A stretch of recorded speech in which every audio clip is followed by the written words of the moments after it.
Kumusta ang lahat? Ito muli ang inyong Auntie G na nagfa-fan girling sa SB19. Oh my God! Sino sa inyo ang fan ng SB19? Well, ang inyong Auntie G ay super fan ng SB19. Oh my God! I'm a new 18. Well, I'm a tita 18. O, di ba? Kaway-kaway sa mga fans ng SB19. Guadalupe. Perfect! Nakabike lang tayo at dito mismo tayo sa tapat. Oh my gosh.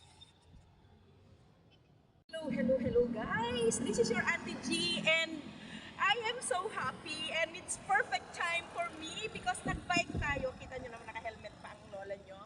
Andito ako ngayon, pinuntahan ko ang Guadalupe Tulay.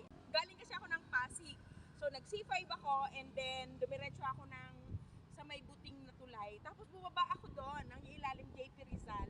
Tapos dire-diretso lang. And tamang-tama guys! Nasa tapat yung SB19 bench na tarpaulin. Oh my gosh! I will let you see that! Ito tayo, ayan yung bike natin. Ayun yung tulay. Okay, pag galing ka ng JP Rizal, galing sa Pasig, madadaanan mo muna itong tabi na to. And of course, mismong harapan, nandiyan. Siyempre, nandiyan si Catherine. And Janine. Kita nyo ba si Janine Gutierrez?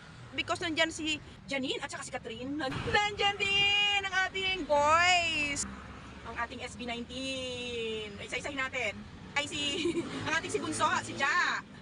Ken, yun si Ken. Ang ating si Josh.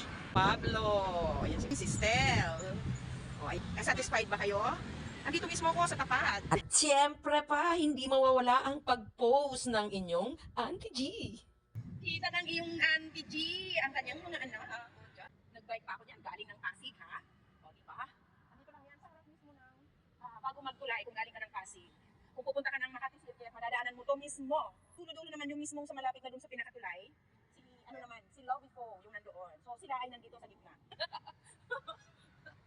Ayun sila, Dahil nga, naririto tayo sa Guadalupe Ferry Station, makakakita tayo ng boat. Doon sa may bandang na ng Bonin, mayroon din doong SB19 na yung Novo Dental. SB19 din yan, sila din yan. You know, another post with my boys. At dahil nga, wala naman akong nakita or na-meet na kapwa ko 18, nag-decide na ako na umuwi na. Naisip ko sanang pumunta ng Makati Circuit o kaya doon sa Pasig Esplanade. Pero, nag-decide ako na umuwi na lang dahil wala naman din akong kasamang mamamasyal doon. Nag-ikot na lang ako o dumaan ako dito sa Arcovia City. Dito na lang ako nagpasyal-pasyal, nanood ng naglalaro ng tennis at mga naglalaro ng badminton doon sa kabila.